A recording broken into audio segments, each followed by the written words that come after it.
잉여 한자 그대로 하면 남아있는, 남는 그런 뜻이잖아요. 그래서 자기 자신을 부르면서 남는 인간, 쉽게 말해서 그런 뜻이에요.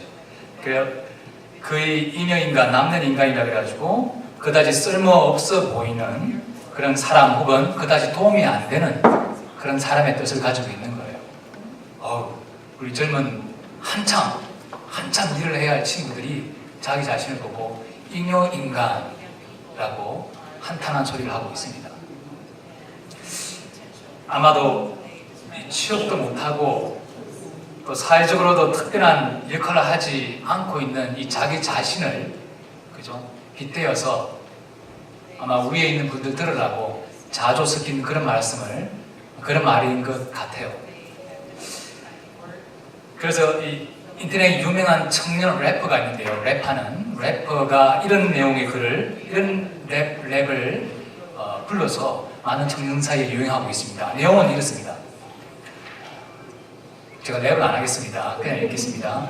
방학도 아닌데 오늘도 방 안에만 처박힌 내 모습, 가치를 잃어가는 내 목숨, 내 모든 의지를 다해도 어떻게 해볼 수 없는 나태함의 최고 수준, 일 안 하고 식지 않아도 심장만 잘 뛰잖아. 진짜 난 비참한 인간이야. 매일을 해 뜰 때까지 난 게임을 해. RPG의 세계로 빠진 뒤에 가상과 현실의 경계조차도 애매모호. 레벨업을 위해 계속 헤매고 또 헤매고 또 헤매고 또 헤매고. 정말 어른들의 마음에 경종을 울리는 우리 청년들의 그런 고통의 목소리가 아닌가 생각을 하게 되었습니다. 잉여인간, 우리 청년들, 우리 자신을 부르는 그 말이 정말 바뀌어서 꼭 필요한 인간들이 되기를 이 시간 하나님 앞에 기도해 봅니다. 미국의 유명한 경제학 박사이자 미래를 얘기하는 미래학자 박사 중에 제레미 리프킨 박사라는 분이 계시는데요. 그분이 이런 말씀을 하셨어요. 역사는 일정한 패턴으로 반복된다. 우리가 다 알고 있지 않습니까? 그죠? 성경에서도 해 아래 새 것은 없다고 말씀하셨기 때문에 항상 일정한 패턴으로 반복하는 게 역사인 것 같습니다. 그분이 이렇게 또 이야기해요. 역사는 사실 1%의 사람들이 이루어온 업적의 결과물이다. 몇 프로요? 1%의 사람들이 이루어놓은 업적물의 결과물이다. 그리고 그럼 나머지 99%는 어떻게 됩니까? 나머지 99%를 이렇게 그분이 이름을 지었습니다. 잉여 인간. 경제학자, 미래학자가 99%의 사람들을 보고 잉여 인간이를 부르면서 이렇게 정의를 합니다. 역사의 흐름에 전혀 아무런 영향을 끼치지 못하는 사람들이라고 정의를 해요. 이분이 또 하나 재미있는 사실을 또 이렇게 이야기해 보는데요. 세상의 역사를 끌고 가는 이 1%의 사람들을 가만히 들여다봤더니 그 1%의 그룹 중에서도 0.1%와 0.9%가 두 부류가 있다는 것입니다. 1% 안에 0.1%와 0.9%가 있다는 사실을 이야기합니다. 0.1%는 누굴까요? 세상의 역사를 주도해가는 그 1% 속에서도 0.1%는 누구냐고 이야기하면 바로 아주 천재적이면서 창의적인 아주 타고난 사람이라고 이야기해요. 저는 그렇습니다. 여러분은 모르겠는데 저는 그 0.1%에 축도 들지 못하는 그런 사람이라 0.1%를 이해하지는 못합니다. 0.9% 인간은 누구라 그러면요, 이 통찰력의 사람들이라고 이야기하면서요, 이 사물을 유심히 관찰할 줄 알고 그 속에 있는 가치를 어떻게 해요? 발견하는 사람들이라고 이야기해요. 제가 다시 이야기하면요, 역사는 0.1%의 천재적이고 창의적인 인간들이 새로운 아이디어를 내면 그 아이디어의 가치를 알아본 누가요? 0.9%의 통찰력 인간들이 같이 만들어 간다는 얘기입니다. 0.1%가 만들어 간다는 게 아닙니다. 0.9%가 그 가치를 깨달고 만들어 간다는 이야기입니다. 근데 이 0.1%의 천재적 창의적 인간들은 타고난 것이야만 합니다. 그런데 희망스럽게도 0.9%의 인간들 무리에는 어떻게 해요? 노력하고 열심히만 하면 들어갈 수 있다는 그런 희망적인 얘기를 하고 있습니다. 당연히 이 99% 잉여 인간, 정말 그분들은, 잉여 인간들은 별 볼 일 없는 정말 수동적인 그런 사람들이라고 이야기할 수 있습니다. 우리 기독교, 우리가 몸담고 있는 이 기독교는 어떨까요? 우리 역사, 기독교 역사도 똑같이 적용됩니다. 0.1% 기독교 역사 속의 0.1% 누구냐면요, 하나님의 부름을 받은 영적인, 아주 영적으로 창의적인 그런 사람들을 0.1%라고 이야기할 수 있습니다. 그 0.9%는요, 이 0.1%의 인간이 세상에 나타났을 때 그들을 알아보고 그들과 동참하는 통찰력 있는 사람들이라고 제가 이야기 드릴 수 있을 것 같아요. 0.1%가 0.9%가 합쳐져서 1%를 만들어 기독교 역사를 이끌어 간다는 것입니다. 나머지 99% 잉여 사람들은요, 이 0.1%의 인간이 등장을 했을 때 전혀 알아채지 못하고 심지어 그들을 무시하고 그들을 박해하고 반대하는 사람들이라는 것입니다. 우리 다니엘서 12장 4절에 여러분들이 잘 알고 계시는 내용입니다. 다니엘아, 언제까지요? 마지막 때까지 이 말을 간수하고 이 글을 봉함하라. 많은 사람이 빨리 왕래하며 지식이 더하리라. 이런 예언의 말씀이 있습니다. 이 예언의 말씀은 언제요? 18세기에 이루어진 역사적인 사실입니다. 이 18세기 이 시점에는 어느 시기냐면요, 영국에서 0.1%의 창의적인 천재적인 사람이 등장을 하게 됩니다. 그때만 해도 이 지식이 갑자기 폭발적으로 증가하면서 영국에서 산업혁명, 잘 들고 아시죠? 그죠? 산업혁명이라는 것이 일어나게 됩니다. 그리고 새 역사의 장을 열게 돼요. 이 산업혁명 초기 이 기계는 여러분들이 혹시 전기기관 들어보시죠? 그죠? 이 스팀으로 이렇게 가는 이 전기기관이 이 1차 산업혁명의 중심 기계가 아니라 바로 방직기계, 옷을 짜는 이 방직기계가 1차 산업혁명을 이끈 그런 0.1%의 발명품이라는 것입니다. 그 당시에 이제 이 모직, 양풀로 만든 이 모직은 대부분 네덜란드에서 손으로 정말 수작업을 해서 예쁘게 만들었어요. 그래서 아주 고가로 다시 영국으로 수입해오는 그런 옷뿐이 없었어요. 그래서 많은 사람들이 그런 모직옷을 입지 못하던 때였습니다. 너무 고가라서, 비싸서. 근데 어째요? 0.1%의 사람이 방직기계라는 것을 고안하게 됩니다. 그때 0.1%의 아이디어를 듣던 99% 잉여 사람들은요, 불평하기 시작해요. 되려 불평을 합니다. 아니, 이제 내 직업이 없어지겠구나. 이 기계가 막 커지면. 그거는요, 나는 시집자가 되겠구나. 이제 돈도 못 버니 어떻게요? 내 가족은 먹고 살기 힘들겠구나 라는 99%의 잉여 인간들은 0.1%를 보고 불평을 하기 시작합니다. 그런데 이 0.1%를 알아보는 통찰력 있는 누가요? 0.9%가 등장을 하게 됩니다. 이 사람이 이렇게 생각해요. 이젠 싼 값에 모직을 구할 수 있는 좋은 세상이 오겠구나. 그리고 이 방직 기계가 나오면 더 많은 양털이 필요하게 되겠구나 하고 생각해서요. 그 당시 영국의 주식이 감자였습니다. 감자밭이 참 많았어요. 그래서 이 사람들이 어떻게 해요?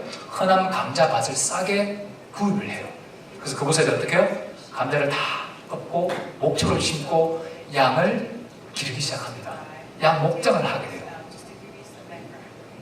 그 결과 0.9%의 사람들은 많은 부를 축적하게 되고 성공을 하게 됩니다. 물론 그걸로 해서 부작용도 있었습니다. 부작용으로 감자 가격이 폭등하는 그런 부작용도 있었지만 그런 0.9%가 0.1%의 아이디어를 가지고 산업혁명을 이끌어온 것입니다. 여러분 잘 아실 거예요. 그 당시 영국 정치 경제를 풍자해서 나온 소설이 유토피아라는 소설이 나오게 되어서 아마 이분 다 아실 거예요. 그죠? 토마스 모어가 쓴 유토피아라는 책인데 그 책에 이렇게 적혀 있어요. 양이 사람을 죽이네. 양이 사람을 죽였네. 비싼 양들 때문에 사람이 굶게 되고 감자 도둑들 때문에 사람이 무자비하게 교수형 당하는 정부를 조롱하는 그런 소설이었어요.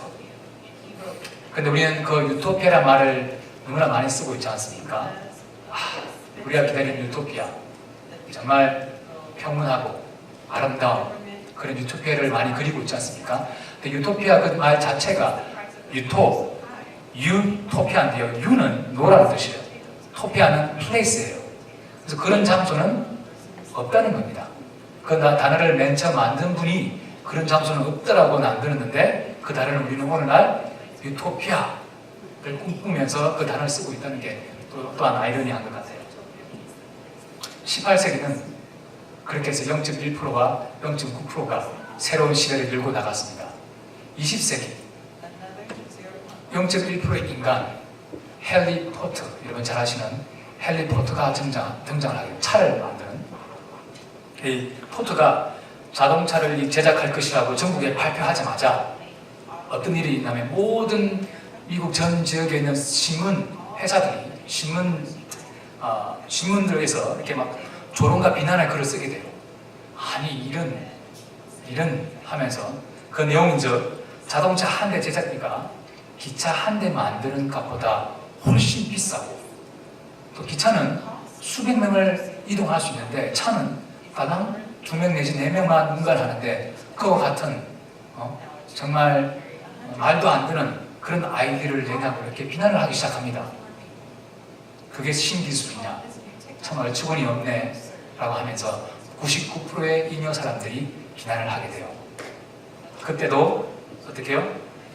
99%는 0.1% 헨리 포드의 비전을 보지 못한 것이었습니다. 그런데 0.9%의 인간이 등장을 하면서 이 일을 이루어내는 것입니다. 성경에 빨리 왕래하며 지식이 더하더라. 이 예언의 말이 실현되지 않았나 저는 개인적으로 생각해 봅니다. 당시에 이 세상 사람들은 정해진 시간에 정해진 길만 가는 데 익숙해진 사람들이었어요. 그런데 포드는 어떻게 해요? 정말 이 저렴한 자동차를 대량으로 생산만 하면 누구나 다 편리하게 언제 어디나 갈 수 있을 거라고 굳게 믿은 사람이었습니다. 이 99% 사람들이 포드의 자동차를 반대하고 조롱하고 비난할 때 이 포드를 0.1의 인간으로 알아봐주는 0.9%의 무리가 나타나기 시작했습니다. 이 포드의 자동차에 통찰력이 생긴 0.9%는요 아직도 말과 마차가 다니는 어떻게 해요? 대부분의 주요 도시 거리에다가 아주 목 좋은 그런 길거리에다가 뭘 세웠냐면요 전재산을 틀어서 주유소를 세우기 시작합니다. 정말 아직 마차가 다니는 길에 주유소를 세운다. 정말 누구나가 할 수 있지만 없을 수도 없는 그런 이야기 상상을 하게 됩니다. 그래서 이 어리석은 일로 보는 이 99%의 잉여 인간과 주유소를 세우는 0.9%의 인간이 있었습니다. 근데 어때요? 얼마 후에 이 헨리 포트가 투자를 얻게 돼요. 그래서 낮은 가격으로 자동차를 대량으로 생산하는 데 성공을 하게 됩니다. 그래서 길거리에 메어둔 말과 마차들이 자동차에 의해서 물러나게 되고요. 그 다음에 시골 부자들이 세운 주유소 때문에 미국 전 주유소의 94%를 점령하게 되고요. 그 중에서 우리 여러분 잘 알고 계시는 주유소를 설립한 록펠러가 그 중에 시골 부자였던 것이었습니다. 기독교 역사에도 이런 일이 일어났습니다. 0.1%의 인간이 하늘에서 내려온 기별을 증하면 그 기별을 통찰력 있게 꿰뚫어 보고 또 그 기별을 받아들이는 0.9%의 인간이 있고, 또 반대로 99%의 사람들은 그 기별을 알아보지 못하고 거절하거나 무시하거나 비웃거나 그냥 살다가 죽어가는 사람들이 있습니다. 한 예로요, 제가 세상에 들어온 후에 인간이 생각하는 것이 너무 악하고 너무 정말 하나님께 보시기에도 너무 죄악이 가득 차서 하나님이 어떻게 해요? 0.1% 사람 노아를 부릅니다. 노아를 택해서 이 홍수로 이 세상을 심판하실 기별을 정합니다. 노아의 기별을 알아차린 누구요? 0.9%의 통찰력 있는 사람들은 누구겠습니까? 방주를 도와서 방주를 짓던 그의 가족들이었습니다. 그리고 노아의 기별을 조롱하고 거절하고 반대했던 이 99%의 사람들은 홍수가 나자 다 죽음을 맞게 되었던 것입니다. 엘리야는 어떻습니까? 엘리야 너무나 잘 아는 선지자 엘리야, 하늘이 보낸 0.1%의 사람 맞습니까? 예, 맞습니다. 우상 숭배를 버리고 하나님께 오라는 기별을 전합니다. 그랬더니 0.9%의 인간들은 우상 숭배에 참여하지 않고 하나님께 돌아섰습니다. 몇 명요? 7,000명의 어인들이 있었습니다. 그리고 사르밧 가부, 그들은 0.9%의 인간들이었습니다. 나머지 99%는 누구요? 아합 왕과 나머지 이스라엘 선지자, 그들이 바로 99%의 사람들이었던 것입니다. 결국 어떻게 됩니까? 850명의 우상 숭배자들과 함께 99%의 있는 사람들은 다 죽게 되고 마는 것입니다. 이사야와 예레미야 좀 이야기해 보겠습니다. 분명히 그들은 0.1%의 인간입니다. 정말 이사야는 혹독한 므낫세에게 어떻게 해요? 톱으로 처참하게 찢겨서 죽음을 당하고요.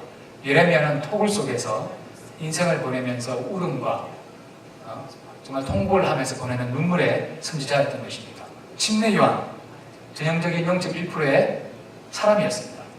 메시아가 오시는 길을 예비하기 위해서 회개하라, 천국이 가까웠다라고 외쳤습니다. 99%의 인간들은 유대 지도자들과 헤롯, 그리고 그들을 알아보지 못하고 어떻게 해요? 피파하고 결국 죽이게 되고 맙니다. 그러나 요한의 광야에 외치는 소리를 듣고 예수의 제자가 된 0.9%의 사람이 있었습니다. 예수 그리스도 하나님이셨지만 인간으로 오셔서 0.1%의 역할을 하셨습니다. 정말 예수님은 태어날 때부터 99%의 인간들에 의해서 어려움을 당하고 거절을 당하고 결국에는 십자가에 못 박히게 되는 것입니다. 그러나 그리스도의 사명과 복음을 알아보는 0.9%의 사람들이 있었기 때문에 그분의 사명과 그분의 복음을 이어받을 수 있었던 것입니다. 그리고 그들이 정말 기독교 역사의 신약 시대를 여는 장본인들이 되게 된 것입니다.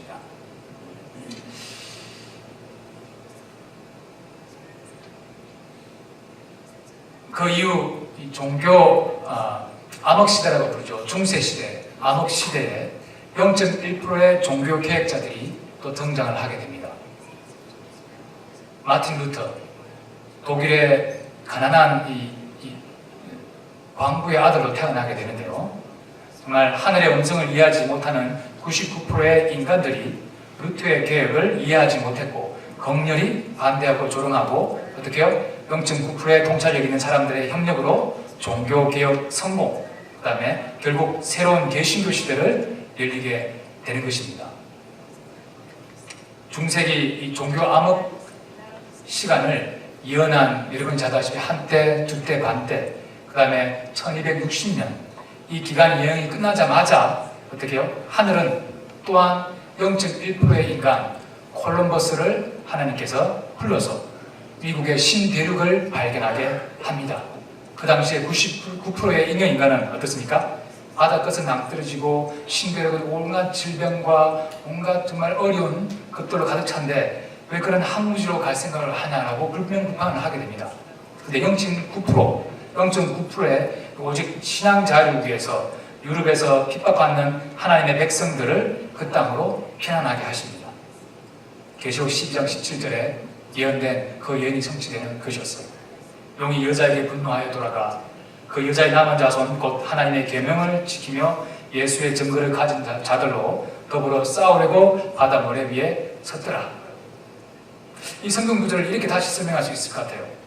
용이 인도하는 99%의 잉여 인간과 하나님의 계명을 지키는 여자 후손들 0.9%이 사이에 대전투가 있을 것이라는 거였어요. 바로 하나님의 승리와 인도에 따라서 신앙과 양심의 자유를 위해 항무주인, 그때마다 영원한 항무주인 이 신대륙 미국으로 피신하게 된 이 청교도들을 정말 저는 하나님의 계명을 지키고 예수의 믿음을 가진 여자의 남은 자손이라고 0.9%의 인간이라고 말할 수 있을 것 같아요. 지금도 이 미국 땅을 향해서 많은 사람들이 이민을 오고 옮겨옵니다. 그 당시 청교도들의 목적과는 전혀 상관없이 그들은 그렇게 살아가는 99%의 잉여 인간으로 이곳에 오고 있습니다. 로마서 9장 27절에 이런 말씀이 있어요. 이스라엘 무자손의 수가 비록 바다의 모래 같을지라도 그렇게 이스라엘 자손들이 수많을지라도 누구만요? 남은 자만 구원을 얻으리니. 바로 이 0.1%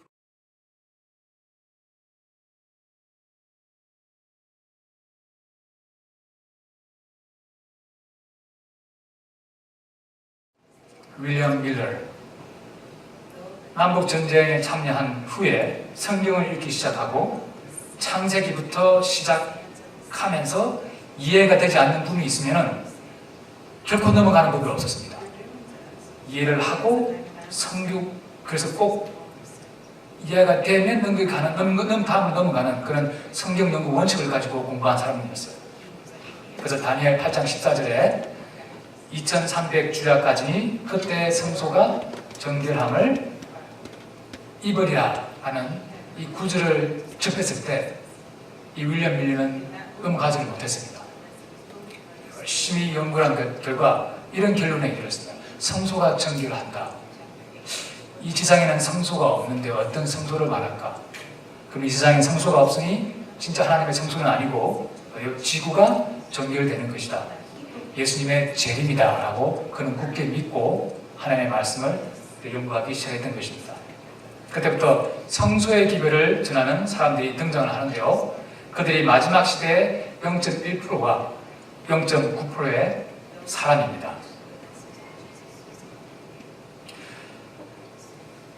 이 다니엘서 8장 14절의 예언의 성취를 이루는 0.1%, 0.9%의 사람들의 특징을 성경에서는 이렇게 이야기하고 있습니다. 계시록 14장 11절인데 한번 들어보십시오. 내가 과연 이 0.9%에 해당하는 사람이 속해 있는지. 그 고난의 연기가 세세토록 올라가리로다. 짐승과 그의 우상에 경배하고 그 이름의 표를 받는 자는 누구든지 밤낮 쉼을 얻지 못하리라 하더라. 99%의 잉여 인간들입니다. 12절입니다. 성도의 인내가 여기 있나니 저희는 하나님의 계명과 예수의 믿음을 지키는 자니라. 0.9%의 사람입니다.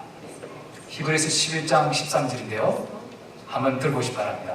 이 사람들은 다 믿음을 따라 죽었으며 약속을 받지 못하였으되 그것들을 멀리서 보고 환영하며 또 땅에서는 외국인과 나그네로라 증거하였느니라.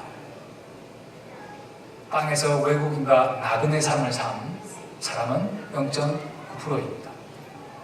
16절에요. 저희가 이제는 더 나은 본향을 사모하니 곧 하늘에 있는 것이라.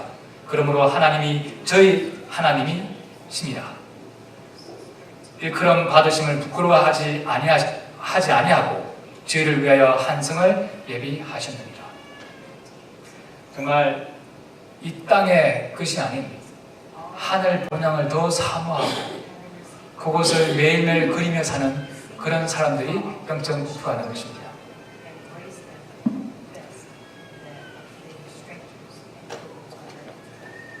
마지막으로요, 최근에 제가 성경을 읽으면서 제 마음에 심한 감동을 준 한 여인이 있었습니다. 정말 예수님도 그녀의 믿음을 보시고 참으로 깊은 감동을 받았던 것 같아요. 그래서 그녀의 믿음을 자기 제자들에게 0.9%의 제자들에게 소개시켜 줬던 거 아닌가 싶습니다. 그리고 0.9%인 오늘날 앉아 계신 여러분들에게 본으로 알려주시기 위해서 적어놓으신 것 같아요. 마태복음 15장에 있는 여러분이 잘 아는 가나안 여인입니다. 그의 딸이 병들어 죽게 되었을 때 이 이방 여인인 내용은 그래요. 가나안 여인이 예수님께 도움을 구해요. 밖에서 예수님 도움을 구하는 고함을 지르지만 어떻게 해요? 제자들과 예수님은 듣지 않은 채 그냥 그 길을 가게 됩니다. 그래서 그 여인이 용기를 내어 예수님 발 앞에 나아갑니다. 예수님, 저희 딸을 살려주십시오. 그랬더니 이상하게 예수님 반응은 침묵이었어요. 그 여인을 무시하는 거였습니다. 포기하지 않고 그 여인은 어떻게 해요? 계속해서 하나님 예수님께 도움을 구해요. 그랬더니 예수님이 돌아보시면서 참 마음 아프신 말을 하시는 것 같아요. 어떻게 해요? 나는 자녀의 떡을 취하여 개들에게 던짐이 마땅하지 않다라고 이야기하는 것입니다. 그 여인을 개라고 이야기하세요. 예수님이 그 자리에서 무시와 어떻습니까? 정말 엄청난 핍박이 아니겠습니까? 개인 그 여인한테는. 그러나 그 핍박과 무시와 거절도 이겨내고 예수님께 이렇게 구합니다. 옳소이다. 예수님, 맞습니다. 저는 정말 그 동물만큼 낮은 자이고 정말 깨끗하지 못한 자입니다. 그래도 어떻게 해요? 그 동물도 주인이 먹다 남은 찌꺼기, 상에서 떨어진 찌꺼기를 받아 먹사오니 그 찌꺼기라도 저에게 주십시오. 하고 그녀가 떠나지 않고 그 자리에서 예수님께 도움을 구하는 것입니다.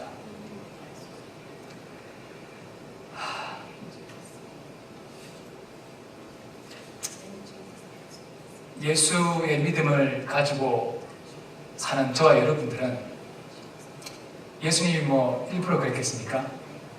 이런 믿음이 바로 예수의 믿음을 가진 자다라고 저희들에게 가르쳐 주시는 것 같아요.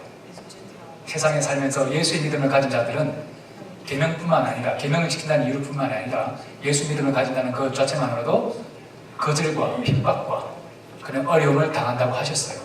바로 0.1%와 0.9%가 겪는 경험을 하신다고 하셨습니다. 모쪼록 우리 샤롯 한인교회 성도분들은 정말 이 중에 정말 묵묵히 봉사하시면서 교회를 섬기고 성도들을 섬기는 분들이 많이 있을 줄 압니다. 그런 거절과 그런 좌절들을 이겨내시고 정말 예수님께서 칭찬하시는 그런 예수의 믿음을 가지게 되시기 바랍니다. 그분은 0.9%이고 1%의 사람인 것입니다. 말씀을 마치면서요, 역사는 반복됩니다. 0.9% 하나님의 메시지는 여기에 주어져 있습니다. 저희 모두는 0.9%이든지 99%이든지 둘 중에 하나입니다. 그 중간은 없습니다. 바로 근데 우리 먼 형제와 자매들, 특별히 우리 한인 우리 형제 자매들, 그리고 샤롯 한인교회 형제 자매들, 우리 모두 0.9% 천재일 필요 없습니다. 정말 창의적일 필요 없습니다. 0.9%는 이 말씀을 열심히 쫓고 배우시면 0.9%가 되어 우리가 바라던 본향에 가서 하나님께 전할 수 있음을 기억하기 되시기 바랍니다. 감사합니다.